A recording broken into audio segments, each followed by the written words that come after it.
ini yang nonton ini nintau nya jaga ikuti Tante Lala atau nintau so dari planet mana yang jaga nonton Tante Lala Tante Lala akhirnya mana selewat setengah selewat nggak datang ke region apa banyak sekali ketupat di sini ada daging semua daging ada di sini kita heran ada THR semua model begini ada kacang potong cuma ada yang cuka selepar itu biji-biji supaya orang tahu kalau untuk kalian yang mau suka pasar mari jo setengah Tante Lala ada menyediakan biji-biji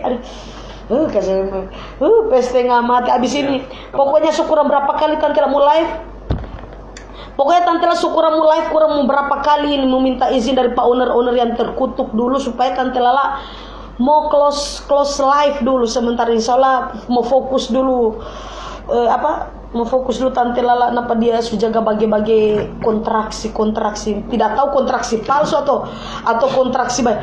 Pokoknya kita heran ini orang-orang bunting di sini. Kita Tante Lala jaga bilang cuma nilai akang atau ditanya akang siapa yang bunting di sini. Kita heran kita bunting, dorang juga bunting. Tante Lala hamil, dorang juga hamil. Makanya mereka yang melahirkan saya di sini yang kontraksi ya. Saya heran kenapa saya bunting mereka juga bunting ya. Ini saya kalau kalian mau datang untuk kalian yang bilang enggak apa bisa boleh pasiar.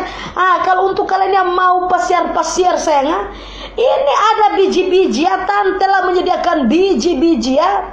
Ada biji-biji pokoknya semua di sini ada setengah ada. Kita heran ada biji-biji ada kecap pokoknya datang kamar Pak Tante Lala ya. Kalau ampau sudah nanti mau dapat doi bentor ngone, mau dapat doi bentor ngone satu Tante Lala. Aduh kasih kita heran kita di sini setiap balai dapat kontraksi. Biasanya Tante Lala makan biji-biji dulu ya, karena memang sudah lama tidak berhubungan sama Alfian, makanya biji-biji dari Tante Lala itu makin hari makin mengecil.